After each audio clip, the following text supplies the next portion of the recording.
नमस्कार विद्यार्थियों, श्री चिरंजीलाल धानुका उच्च माध्यमिक आदर्श विद्या मंदिर रतनगढ़ की कक्षा अष्टमी की हिंदी विषय की ऑनलाइन कक्षा में एक बार पुनः आपका हार्दिक अभिनंदन और स्वागत है। विद्यार्थियों, पद्य भाग का हम अध्ययन कर रहे हैं। उसमें आप 3 अध्याय तक सप्रसंग व्याख्या अर्थात हिंदी अर्थ अध्याय का कर चुके हैं।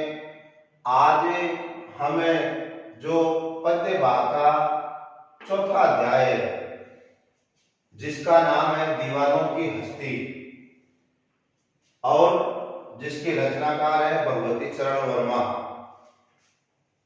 इनके दीवानों की हस्ती अध्याय के कुल 3 पद्यांश हैं, जिसका 2 पद्यांशों का अध्ययन अपने पूर्व के वीडियो में कर चुके हैं। आज इस अध्याय का अंतिम पद्यांश है, उसकी सप्रसंग व्याख्या हमें समझेंगे।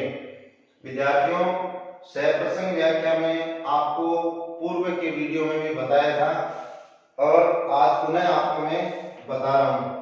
जब अपने निम्नलिखित पद्यांश की सप्रसंग व्याख्या कीजिए, उससे संबंधित प्रश्न आता है। उदाहरण के लिए आप मान लीजिए यही पंक्तियां आपको सप्रसंग व्याख्या के लिए दी हुई है, तो आप इसके अंतर्गत उत्तर जी लिखने के पश्चात प्रसंग लिखेंगे। प्रसंग लिखने के बाद आप रेखांकित कर देंगे, विवरण चिन्ह लगा देंगे और उसको कैसे लिखेंगे। प्रसंग में आप लिखेंगे प्रस्तुत पद्यांश हमारी पाठ्य पुस्तक में संकलित दीवानों की हस्ती नामक शीर्षक से अवतरित है, जिसके रचनाकार भगवती चरण वर्मा है। यहाँ पर देशभक्तों के बारे में बताते हुए कहते हैं कि यहाँ तक की बात आपके प्रसंग में पूर्ण हो जाती है। जैसा कि आपको बताया गया, पाठ का नाम, रचनाकार का नाम, क्या वर्णन है का उल्लेख ये आपने प्रसंग में उल्लेख कर दिया। फिर आप एक पंक्ति खाली छोड़ देंगे।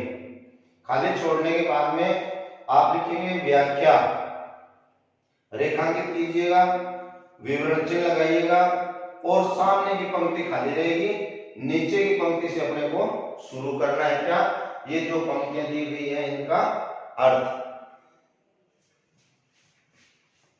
प्रसंग में क्या लिखा जाता है, कैसे लिखा जाता है, आप समझ गए। अब अपने को इसका हिंदी अर्थ लिखना है।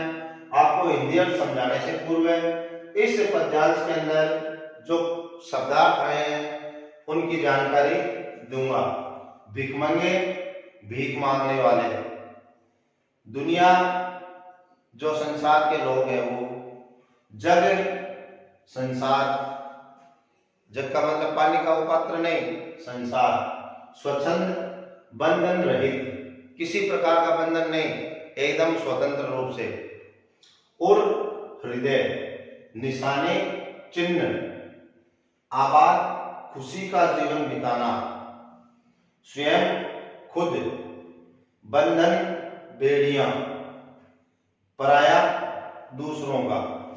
ये इस पद्यांश से संबंधित आपके कुछ कठिन शब्द है।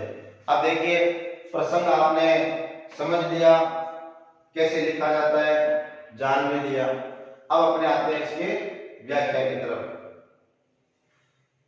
हम भिखमंगों की दुनिया में स्वच्छंद लुटाकर प्यार चले।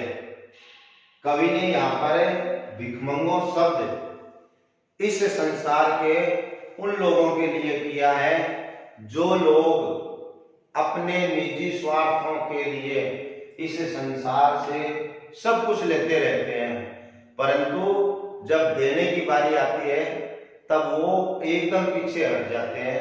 तो कवि ने ऐसे लोगों को भिखमंगे कहा है, न कि जो सड़क पर भिखारी बनकर के जो भीख मांगते हैं उन लोगों के लिए संबोधित नहीं किया है। तो कवि कहता है हम भिखमंगों की दुनिया में स्वच्छंद लुटाकर प्यार चले। जो निजी स्वार्थों को सिद्ध करने में लगे हुए लोग, उन लोगों पर हम देश प्रेम स्वच्छंद रूप से पूर्णतया बंधन रहित होकर के लुटाते चल रहे हैं। परंतु क्या हम एक निशानी सिर पर ले असफलता का भार चले? निजी स्वार्थों से जो लोग हैं युक्त, उन लोगों के अंदर हमने देश प्रेम का भाव भरने में भरसक कोशिश की, परंतु हमें सफलता नहीं मिली। क्यों? क्योंकि वो देशभक्ति से ओतप्रोत नहीं हो सके, देश सेवा का भाव उनके अंदर नहीं जग सका। तो हमारे हृदय के अंदर वो असफलता की निशानी है, उसका भार है, वो हमारे हृदय पर आ चुका है। हम उस भार से भार विहीन नहीं हो सके, उस भार को हम हमारे जीवन में साथ ही लिए चल रहे हैं। अब अपना और पराया क्या, आबाद रहे रुकने वाले। जो देशभक्ति से, जो देशभक्त है, देशभक्ति की भावना से युक्त है, वे लोग अपने और पराये में कोई भेद नहीं करते। वो सबको ही अपना मानते हैं।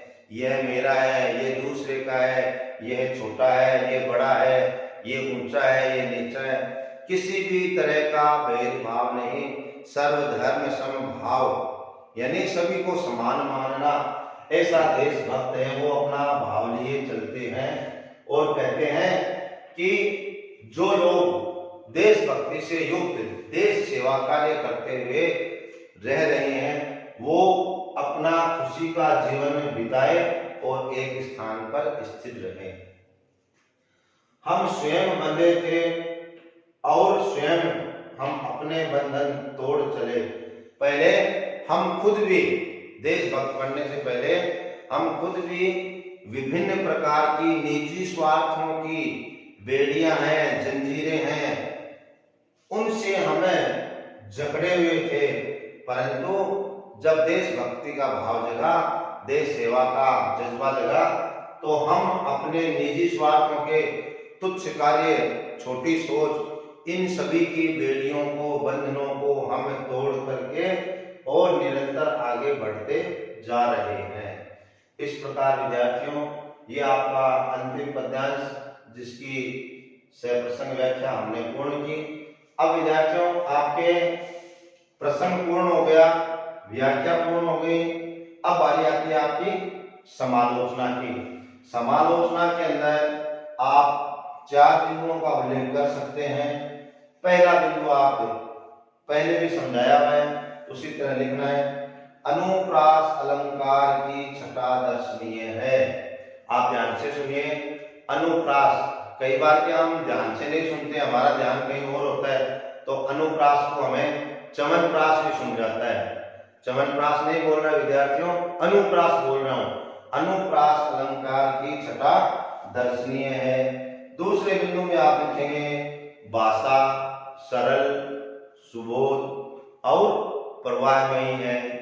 तीसरे में आप लिख सकते हैं वर्णन रोचक और प्रभावी ढंग से किया गया है। चौथे में आप लिखेंगे सुकोमल शब्दावली की सरिता कल-कल प्रवाहित हो रही है। इस प्रकार विद्यार्थियों, अपना सप्रसंग व्याख्या से संबंधित प्रश्न है वो पूर्ण होता है। आप समझें और सप्रसंग व्याख्या के जो विभिन्न प्रतिमान है, इनको आप पूर्ण करें। निश्चित रूप से आपकी बोर्ड परीक्षा में सर्वश्रेष्ठ अंक आएंगे, ऐसी हमारी विचारधारा है, आपके प्रति सोच है। सुलेख अच्छा रखें, अक्षरों के मोड़ व्यवस्थित रखें, शिरोरेखा निकालें, अक्षर छायादार हो, निरंतर उसके अपने सुलेख के बारे में आप चिंता करें कि गत वर्ष मेरा सुलेख ऐसा था, इस वर्ष में अपने सुलेख में और सुधार करूंगा। और जब हम सकारात्मक सोच से युक्त होते हैं तो हमारा अध्ययन भी बहुत व्यवस्थित होता है। अध्ययन ही नहीं, जब हम थिंक बी पॉजिटिव यानी अच्छा सोचते हैं तो सारा काम अच्छा ही होता है। और किसी काम को प्रारंभ करने से ही पूर्व विद्यार्थियों अपने ये सोच लेते हैं मैं तो ये नहीं कर सकता, तब उस काम को वो बहुत सरल है, परंतु हमने पहले से हमारे मस्तिष्क में ऐसी विचारधारा सेट कर ली कि मैं नहीं कर सकता, जबकि आपसे छोटा विद्यार्थी वो कर सकता है, तो आप तो उसमें समर्थ है कर सकने में।